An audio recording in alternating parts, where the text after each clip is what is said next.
भारताच्या संविधानामध्ये महिलांना 33% आरक्षण देण्याचा निर्णय हा माननीय मोदीजींनी घेतला।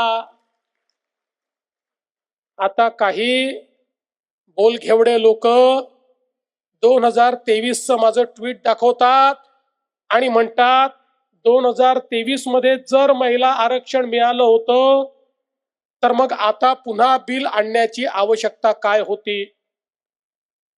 झोपलेल्याला जाग करता येतं, पण झोपेचं सोंग घेऊन जे बसले आहेत त्यांना जाग करता येत नाही। हे झोपेचं सोंग घेऊन बसलेले जे काही लांडगे आहेत, ज्यांना या ठिकाणी महिलांचं आरक्षण नको आहे, त्यांना हे माहिती आहे अरे 2023 साली महिला आरक्षणाचं विधेयक आलं, त्यावेळी त्यांना हे माहिती होतं की एनडीए कडे 2/3 मेजॉरिटी आहे, आपण मत दिलं नाही तरीही बिल पास होणार।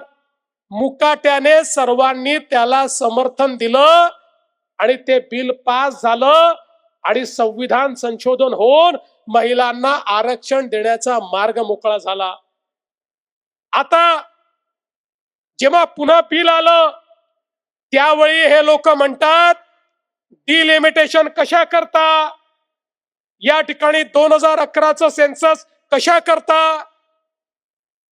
2023 ला ज्यावेळी हे विधेयक पारित करण्यात आलं होतं त्या विधेयकातच म्हटलं होतं की सेन्सस करायचं, मग डिलिमिटेशन करायचं आणि त्यानंतर हे विधेयक लागू करायचं। त्यावेळी हे सगळे 150 आणे चूप बसले होते, त्यावेळी या 150 आण्यांनी त्याला समर्थन दिलं, त्यावेळी हे अमेंडमेंट या 150 आण्यांनी मान्य केलं आणि आता म्हणतात डिलिमिटेशन कशा करता। बंधू भगिनींनो, मोदीजींनी हा निर्णय केला, निर्धार केला की संविधान संशोधन तर झालाय, पण जर या ठिकाणी डिलिमिटेशन लवकर केलं नाही तर संविधान संशोधन लागू होऊ शकत नाही।